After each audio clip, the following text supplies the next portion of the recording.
Glória a Deus. Vamos nos colocar de pé em reverência à palavra do Senhor. Convido a todos os irmãos a abrirem suas Bíblias no livro de 1 Reis, capítulo 17.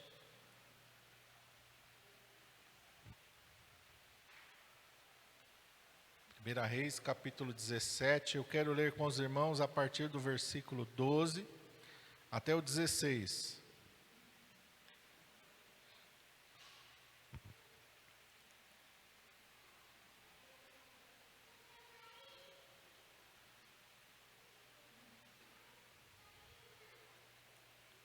Todos acharam? Amém? Está escrito assim: Porém ela disse: Vive o Senhor teu Deus, que nem um bolo tenho, senão somente um punhado de farinha numa panela e um pouco de azeite numa botija. E vês aqui, apanhei 2 cavacos e vou prepará-lo para mim e para o meu filho, para que o comamos e morramos.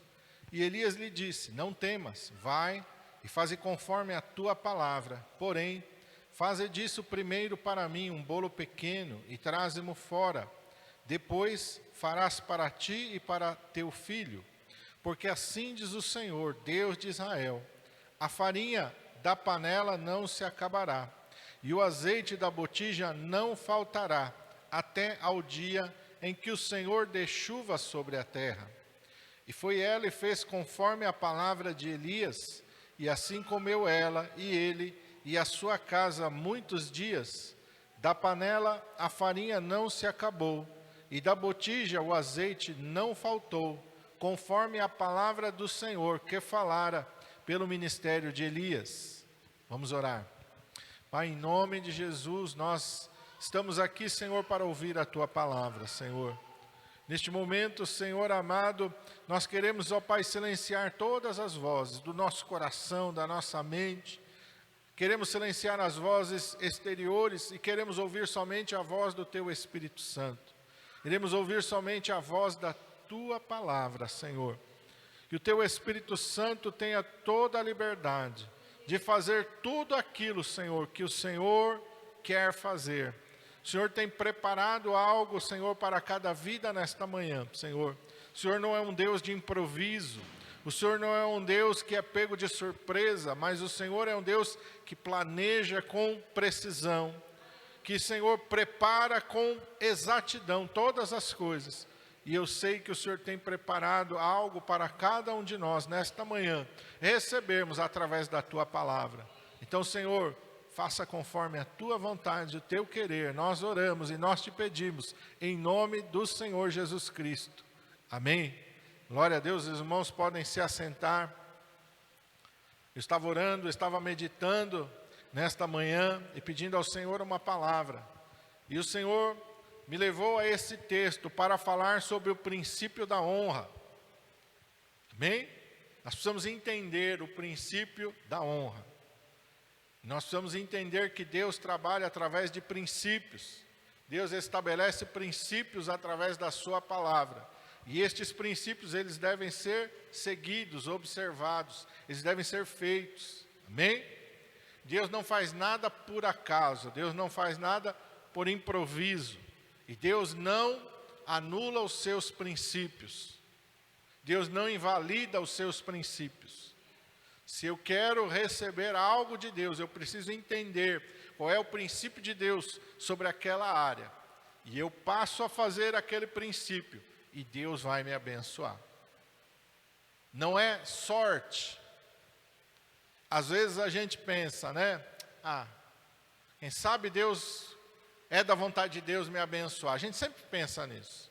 Se for da vontade de Deus, Deus vai me abençoar. Mas a vontade de Deus, ela está expressa na sua palavra. A vontade de Deus não é uma loteria, ela não é um trevo de 4 folhas, que eu fico, 3 folhas ou 4 folhas, sei lá, eu fico ali, bem me quer, mal me quer. Não, a vontade de Deus, ela está expressa, ela está declarada na palavra de Deus. E Deus vai agir conforme a sua palavra, por isso Ele nos deu a sua palavra. A palavra de Deus, ela está aqui para nos dar uma direção, para nos dar uma orientação e para ela nos dar um caminho para nós chegarmos até o Senhor. A palavra de Deus é o caminho pelo qual eu chego em Deus. E eu chego em Deus para quê? Para receber tudo aquilo que eu preciso e que eu não tenho. Amém? Deus, Ele é provedor de todas as coisas, Ele é supridor de todas as coisas. E Ele nos traz até a sua presença para operar segundo aquilo que Ele declara na sua palavra. E a primeira coisa que o Senhor colocou de lição, aqui está no verso 12. Porém ela disse, vive o Senhor teu Deus, que nem um bolo tenho, senão somente um punhado de farinha numa panela e um pouco de azeite numa botija. E vês aqui, apanhei 2 cavacos e vou prepará-lo para mim e para o meu filho, para que o comamos e morramos. E o Senhor falou que todos os nossos recursos, eles sempre vão ser insuficientes. Todos os recursos humanos, eles sempre vão ser insuficientes. E nós precisamos entender isso. Porque às vezes a gente fica pensando, olha, Deus podia me abençoar, e Deus podia fazer isso e aquilo, e a gente, às vezes a gente fica desejando viver o que outras pessoas viveram. Não. Nós precisamos desejar receber de Deus aquilo que Deus tem para nós. Deus, Ele é um Deus de relacionamento individual. Se você tem filhos, você quer que os seus filhos tenham um relacionamento direto com você. Liberdade, canais abertos, direto com você. Você não quer que eles falem com outras pessoas para chegar em você. Você não vai se sentir bem se o seu filho não tiver liberdade de chegar em você. Se ele vier por você através de outra pessoa, se você ficar sabendo de alguma necessidade ou de alguma coisa dele por outra pessoa, você não vai se sentir bem. Porque você quer que ele tenha todo o acesso e toda a liberdade de chegar até você. E Ele quer, e Deus quer mostrar para nós que Ele sim é suficiente para nós. E nós não precisamos buscar fora dEle nada. Eu não preciso buscar fora da presença de Deus nada, porque tudo que eu preciso está na presença de Deus. Se eu buscar, e a gente olha para a vida de Salomão, e uma das principais coisas que o diabo atrai as pessoas, engana as pessoas, ilude, é com a questão das riquezas. E nós vemos Salomão, que foi o homem mais rico que já andou sobre esta terra, e quem declarou isso foi Deus. Deus disse para ele, olha, não vai ter ninguém mais rico que você, nem antes, nem depois de você. Então, Salomão foi o homem mais rico que pisou nessa terra, e ele disse, tudo é vaidade. Já tive riquezas, ele fala que eu não neguei nada aos meus olhos, não neguei nada. Tudo que eu tive vontade de fazer, eu fiz, tudo que eu tive vontade de ter, eu tive, eu não neguei nada para mim mesmo. Mas é tudo vaidade, tudo é ilusão. E ele volta então tudo, o princípio, o mais importante de tudo, teme a Deus. Teme a Deus, esse é o mais importante de tudo. Então, se você gastar a sua vida em busca de outras coisas, aqui diz, ó, ela vai comer e vai morrer. Tudo que você substituir, colocar no lugar de Deus e colocar em primeiro lugar na sua vida, que não for Deus, aquilo não vai ser suficiente para a sua vida e vai gerar morte. Se Deus não for o centro da tua vida, aí você pode pegar todas as áreas da tua vida. Porque às vezes a gente separa, não, a minha vida financeira é uma coisa, a minha vida familiar é outra, a minha vida sentimental é outra, a minha saúde é outra, nós é que separamos. E achamos que a nossa vida com Deus, ela está desassociada destas coisas. Eu não preciso honrar a Deus nessas áreas, e aí é que a gente se engana. Deus que tem que ser o princípio em todas as áreas. Esse é o princípio da honra. A palavra de Deus diz, reconhece ao Senhor em todos os teus caminhos, e Ele vai fazer o quê? Endireitar as tuas veredas. Ele vai ajustar a tua vida financeira, Ele vai ajudar a tua vida sentimental, Ele vai ajudar a tua vida familiar, Ele vai te ajudar em qualquer área da tua vida, se você colocar Ele na frente, como primeiro, como aquele que é o mais importante, e se você buscar nele a direção para todas as áreas da tua vida, e você só fizer aquilo que a palavra de Deus te manda, colocando, honrando a Deus em primeiro lugar, Ele vai trazer bênção, Ele vai gerar vida. Não tenha medo, a segunda lição, não tenha medo de colocar a Deus em primeiro lugar.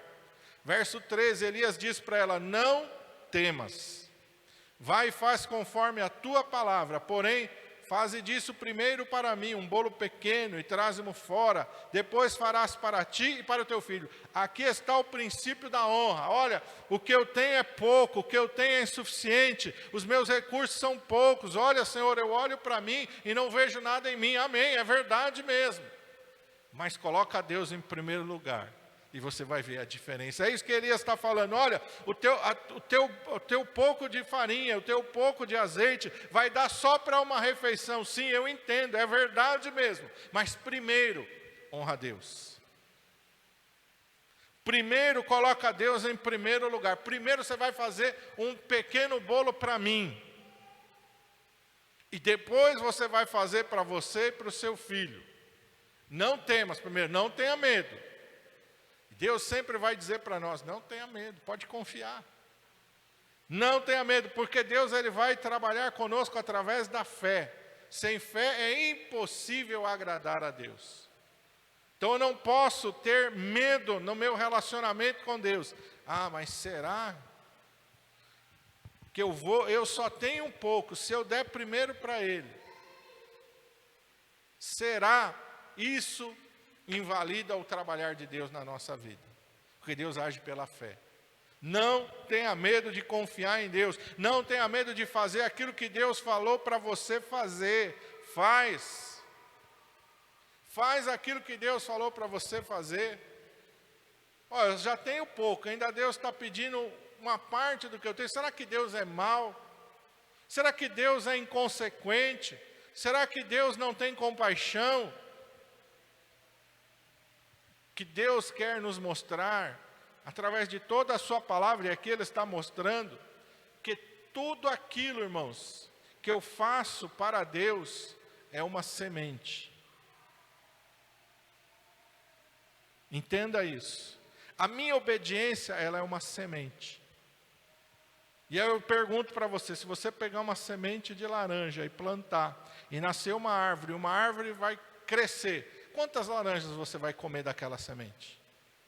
Por quanto tempo aquela árvore vai te suprir? Pensa numa árvore aí que vai produzir abundantemente por vários anos. Entende o que significa obediência na nossa vida? A obediência é uma semente que eu vou plantar na minha vida e que ela vai gerar muitos frutos, abundantes frutos na minha vida. É por isso que muitas vezes nós não conseguimos desfrutar de tudo aquilo que Deus tem para nós, porque nós não entendemos a obediência como algo que gera vida. A obediência é algo que gera vida. Uma semente, ela tem dentro dela uma árvore, e ela tem frutos inumeráveis dentro dela.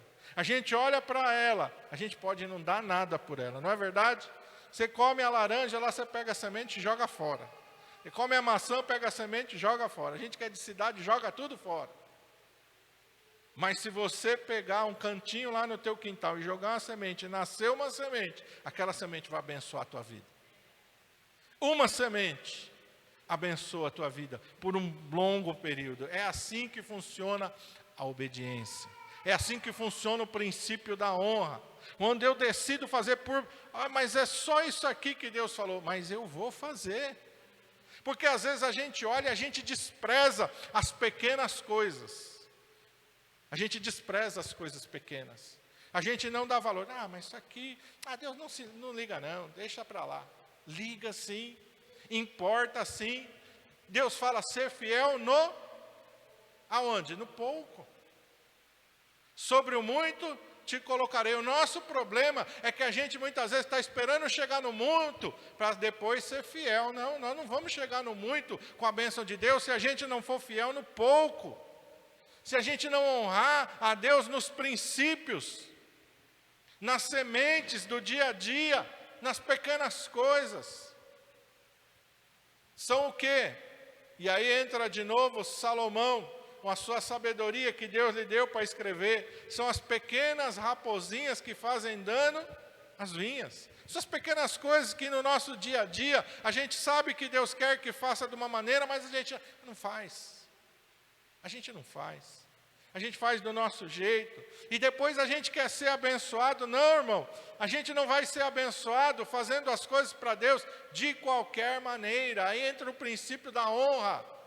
Eu tenho que fazer exatamente o que Deus falou, do jeito que Deus falou. Se a mulher faz o inverso, ela e o filho come primeiro, e depois ela leva para Elias, não ia dar certo.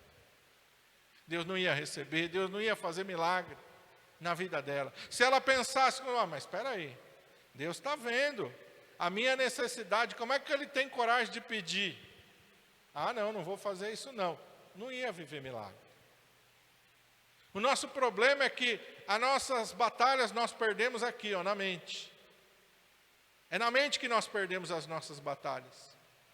Porque nós queremos racionalizar aquilo que Deus falou. Nós queremos entender aquilo que Deus falou. Nós queremos comprovar na mente aquilo que Deus falou. E aquilo que Deus fala não cabe dentro da nossa mente e do nosso entendimento. Porque não tem lógica. Qual é a lógica de uma panela que você tira e nunca faz falta aquilo que você tirou? Qual é a lógica da vasilha que você vira, enche um pote e nunca acaba? Não tem lógica. Não tem explicação. Então, se você quiser racionalizar aquilo que Deus fala, não vai dar certo. Você não vai compreender, e por não compreender, você vai achar que não vai dar certo, e por achar que não vai dar certo, você não vai fazer, e aí não vai acontecer nada mesmo. Porque Deus não vai te dar um roteiro pré-determinado. Deus vai lançar uma palavra, e Ele espera que pela tua obediência, o poder dEle se manifeste na sua vida. E a semente que Ele está colocando na tua mão, cada palavra, cada princípio de Deus, são sementes que Ele está colocando na tua mão. Lembra lá, quando o apóstolo Paulo vai falar sobre a oferta, ele fala, aquele que dá pão para aquele que come, e semente para aquele que semeia. Deus dá sementes para nós. E se você come a semente, se você despreza a semente, joga ela fora, ela não vai gerar nada para você. Mas se você entende as sementes que você tem, e você planta aquela semente, você vai comer do fruto daquela semente. Esta mulher ouviu a palavra de Deus, mas a decisão estava nela. Deus dá uma palavra, eu quero que você entenda isso, e pense nisso. Deus te dá a palavra, mas se você não obedecer, não acontece nada. Mas Deus falou isso na minha vida, mas você está obedecendo aquilo que Ele falou? Não. Então como é que você quer que Deus cumpra a promessa que Ele falou para você? Deus te deu uma instrução, você não fez. Mas não tem nada a ver aquilo que Deus falou com aquilo que Ele pediu. Tem tudo a ver. Tudo está interligado no reino celestial. Se Deus te dá uma palavra que, mas aqui a minha necessidade é aqui, Deus falou aquilo, não tem nada a ver, tem tudo a ver. Porque se você não está obedecendo aqui, você não vai desfrutar de bênção ali, nem lá, nem lá. Nós temos que obedecer a Deus em todas as áreas. A mulher recebeu a palavra de Deus é poderosa? Sim. O mesmo Deus que falou, haja luz e houve luz, falou para ela, a farinha não vai acabar da panela, nem o azeite da botija vai faltar. Mas primeiro, isso a gente não pode esquecer. Deus primeiro falou algo para ela. Antes dele dizer que a farinha não ia acabar e que o azeite não iria faltar, Deus disse, primeiro. A obediência vem primeiro. A obediência, ela vem primeiro. Terceira lição. Quando nós colocamos a Deus em primeiro lugar, Ele sempre supre todas as nossas necessidades. Versículo 15. Ela fez conforme a palavra de Elias. Ela não fez conforme ela achou certo, ela não fez conforme ela pensou que seria melhor, ela não fez do jeito dela, ela fez conforme a palavra de Elias. E Elias está falando a sua palavra? Não, Elias está falando a palavra do Senhor, porque ele está dizendo, assim diz o Senhor. Elias não está liberando uma palavra da sua mente, nem do seu coração. Elias está liberando a palavra de Deus. Da mesma maneira, eu estou aqui pregando, eu não estou pregando a minha palavra. Eu estou pregando a palavra de Deus. Aquilo que Deus me dá aqui para mim repartir com você, não é da minha mente nem do meu coração. Eu oro, eu peço a Deus que me dê uma palavra, e Deus me dá uma palavra e eu declaro, eu sou um porta-voz. Elias ali naquele momento, ele é um porta-voz de Deus. Ele não está falando da mente dele nem do coração dele. A mesma coisa sou eu aqui, eu não estou falando da minha mente e do meu coração. Eu estou sendo um porta-voz de Deus para transmitir para você a palavra de Deus. Ela fez conforme a palavra de Deus, você pode colocar aí. E o que aconteceu quando ela fez conforme a palavra de Deus? Assim como ela, ele e a sua casa, ela, Elias e a sua casa, muitos dias. Ela tinha uma última refeição, mas de uma última refeição, Deus deu suprimento para ela, para ele, para a sua casa, muitos dias. E o que Deus fez? Verso 16, da panela a farinha não se acabou, e da botija o azeite não faltou, conforme a palavra de quem? A palavra do Senhor, que falara pelo ministério de Elias. Nós sabemos que essa seca durou 3 anos e meio. Eu não sei quanto tempo Elias está aqui, porque ele fica um tempo no ribeiro de Querite. Depois que o ribeiro de Querite seca, é que Deus manda que ele vá a Sarepta de Sidom. Eu não sei quanto tempo desse período de 3 anos e meio, mas eu creio que foi um longo período. Quando nós honramos a Deus e colocamos a Deus em primeiro lugar, Ele vai suprir as nossas necessidades. Ele vai agir de maneira sobrenatural.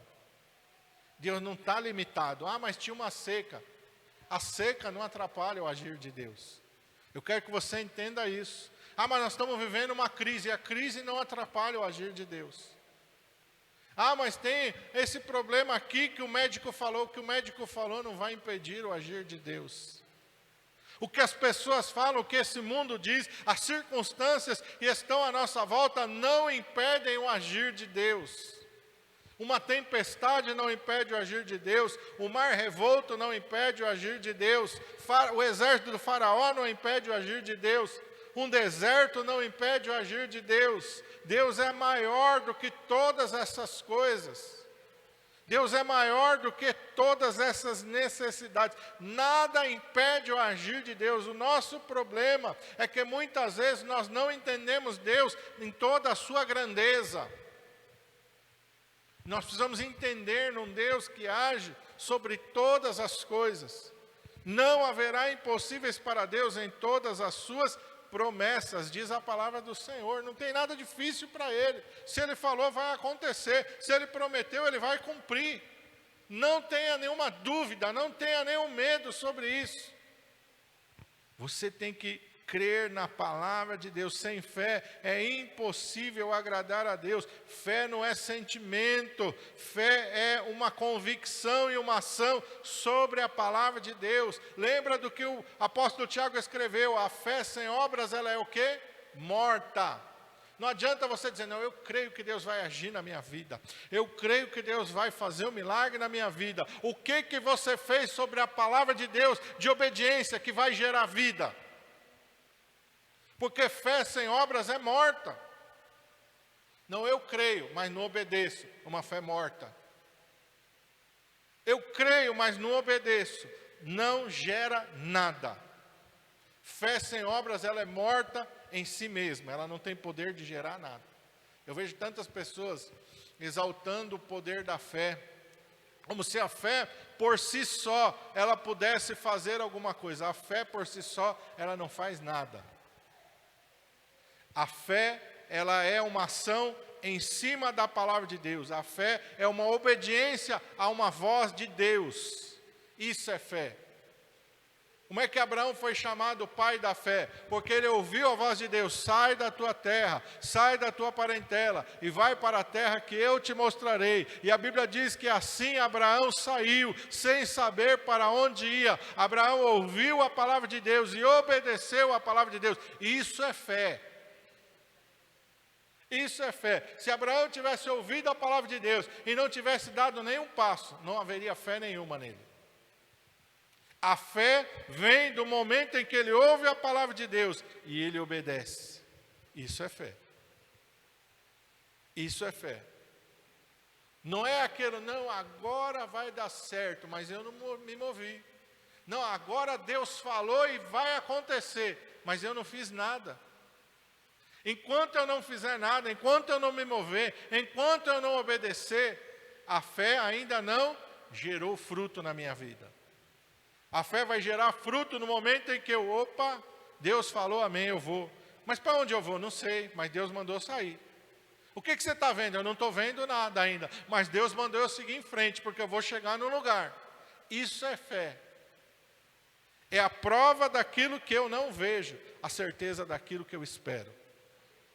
A fé não é, Tomé, Senhor, se eu colocar o dedo nas feridas das suas mãos e no seu lado, eu vou crer. Aí Jesus apareceu, aí ele se ajoelhou: ô Senhor meu, Deus meu e Rei meu. Aí Jesus disse: porque tu me viste, tu creste? Isso não é fé. Você está vendo. Mais bem-aventurados são aqueles que não viram e creram. Quando você precisa ver alguma coisa para acreditar, isso não é fé. A fé é quando eu acredito sem ver, quando eu obedeço sem ver. Foi o que a mulher fez, irmão. Ela viu a panela transbordar de farinha? Não. Nenhum dia ela viu a panela transbordar de farinha. E nenhum dia ela viu o azeite transbordando da vasilha. Ela não viu. Talvez a medida que ela tivesse permanecesse sempre a mesma. Ninguém veio bater na porta da casa dela e falar: trouxe um caminhão de farinha para você. Olha, trouxe barris de azeite para você. Não aconteceu isso. Sabe por quê? Porque isso é a nossa maneira de pensar. A gente pensa que isso é que é milagre. A gente pensa que isso é que é sobrenatural. Se alguém bater na minha porta e falar: tem um caminhão de farinha para te dar, eu tenho barris de azeite para entregar na tua casa, onde é que eu ponho? A gente pensa que isso é sobrenatural. Mas o sobrenatural está da farinha não acabar na panela, nem o azeite acabar na botija. Todo dia ter provisão, todo dia ter suprimento. Isso é que é o sobrenatural de Deus. Aleluia! É com 5 pães e 2 peixes ele alimentar uma multidão. Esse é o sobrenatural de Deus. O sobrenatural de Deus não era eles ter 200 dinheiro, 300 dinheiro, 400 dinheiro. Não era eles ter uma carruagem para levar eles até a cidade mais próxima e comprar pão e trazer para aquela multidão. O sobrenatural de Deus está em multiplicar os pães e os peixes. É aí que está o sobrenatural de Deus. O sobrenatural de Deus é quando o povo está andando no deserto e não tem lugar para vender farinha, e não tem, irmãos, nenhuma plantação, não tem nenhuma árvore, não tem nada, eles não acharam uma caverna com um monte de coisa escondida. O sobrenatural de Deus é que aquele povo está andando no deserto e o pão vem do céu, aleluia, e a água vem da rocha. É aí que está o sobrenatural de Deus. Não é nas coisas que a minha mente entende, não é nas coisas que a minha mente explica. O sobrenatural de Deus está além da compreensão humana. É aí que está o sobrenatural de Deus. E para mim alcançar esse sobrenatural de Deus, eu tenho que lembrar de Pedro no mar da Galileia e dar o passo para fora do barco. Como é que eu dou um passo para fora do barco, Senhor? Eu já vi gente morrer nesse mar aqui. Eu já vi barco afundar nesse mar aqui. Como é que eu vou pisar fora do barco? Pisa porque Deus mandou. Pisa porque Deus falou. Aleluia! O princípio da honra, coloque a Deus na frente. Vamos ficar de pé.